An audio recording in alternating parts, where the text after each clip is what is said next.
Mga kamenge, welcome back to YouTube channel. Yan. For today's video, papakita ko sa inyo paano mag-repair ng printer na Epson 5290, L5290. So, ito yung unit natin na tinila sa atin. Ito nga pala ay may error. So, papakita ko sa inyo kung anong error niya. Take yung flash natin. Yan. Ito yung unit natin. Yan. L5290. So, pakita natin yung error.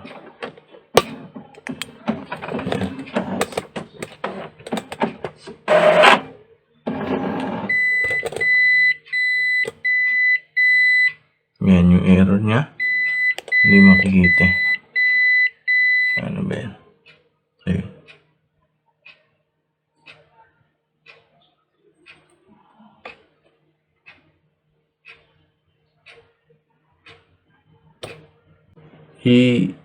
E01 error, tapos yung code niya ay 00043. So hindi makapag-print kapag ganyan. Try natin siyang i-fix. So simulan natin ano na ang gagawin natin. So kung bago ka pala sa channel ko, kung si Jiming Tech, nag-upload ako ng mga ganitong video na pwede mong kapulutan ng idea. So simulan na natin at i-up muna natin. So okay, tapos bubuksan natin siya.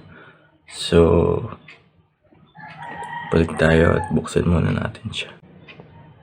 Okay, ito ay pag bubuksan nyo siya, iangat nyo lang to kanyang key panel. So may screw siya dito magkabilang kanto sa taas. Tatanggalin nyo lang yan.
So mga kaming, naibaklas na natin siya. Yan yung cover, yung gilid, tsaka itong mga flex.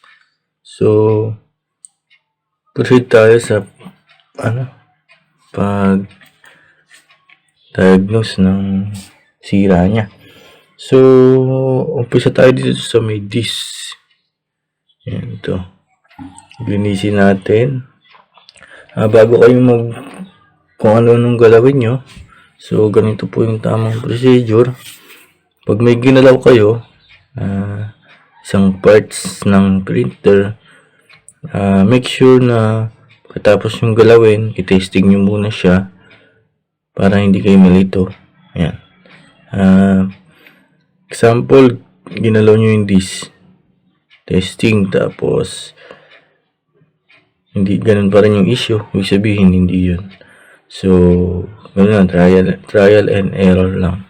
So, kuha muna akong pandinis at linisin natin yan. Okay, may napansin lang ako. Mag-tile bag natin. Ito. Ayun, balik ko yung metal.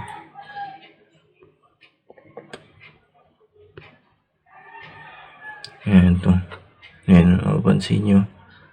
Nakaswing tapos nakadikit dito. Hindi naman ganyan yung position yan. Siguro factory defect yan. So, na-bend siya. Ayan o. Napapansin nyo ba? Yun o, naka-bend. So, ayusin ko muna. Ayan, siguro yung nagiging tweet ko lang. Nagiging isang dahilan din. So, kailangan kaya siguro itulak ng kamay.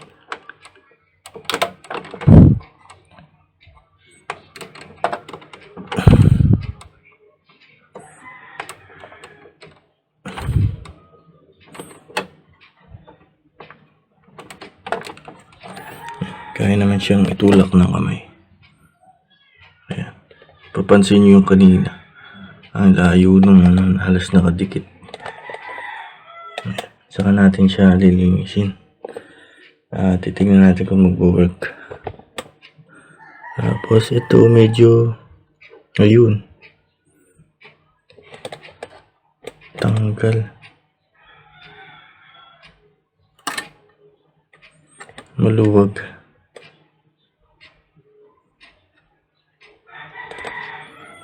So, linisin muna natin to. Ayan. Sa paglinis, gamit lang kayo ng alcohol. Tsaka tissue. Ayan.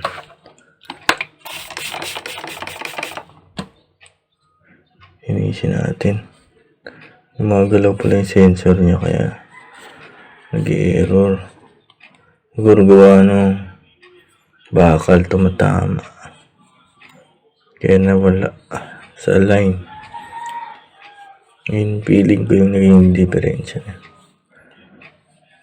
Kaya nawala yung dikit nito. Bago pa to eh. Halos ano pa eh. Fresh na fresh.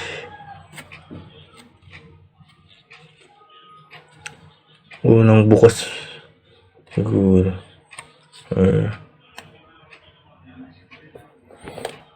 Pero wala nang tornilyo. Yun baka pinakailaman nila.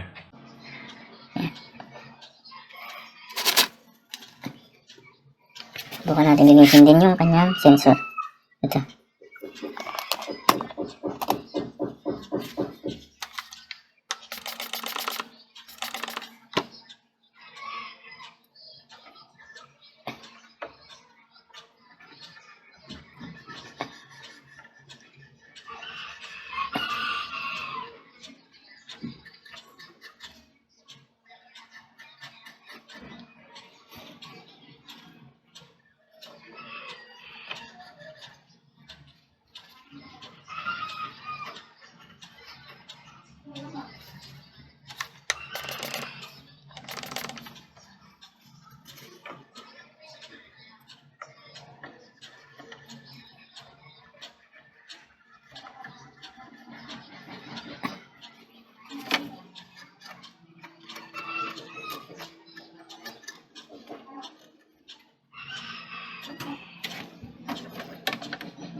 So yan, nalinis natin. Ibabalik muna natin.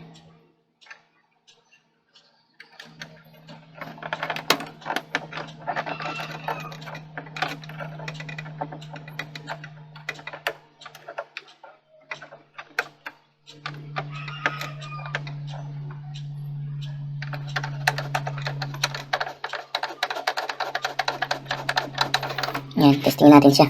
Ibabalik ko lang sa mga flex na natin ang belt.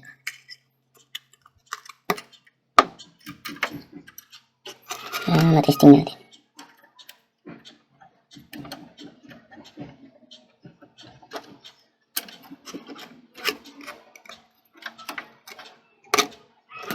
Ibalik ko lang. So, testing tayo.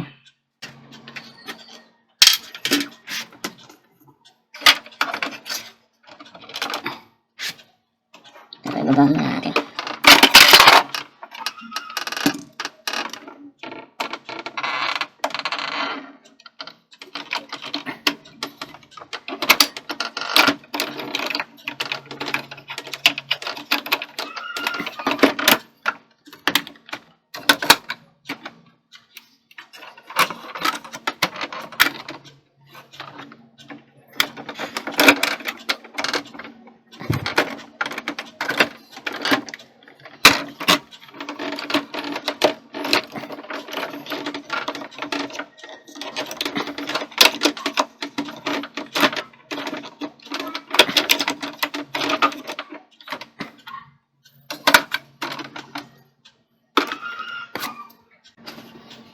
Sakto lang.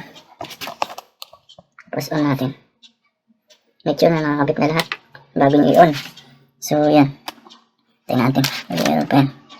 Pag nag-error pa yan, ibig sabihin, hindi yun yung sira. Ano nakikita? Para nakikita nyo yung image. Hindi kasi nakikita.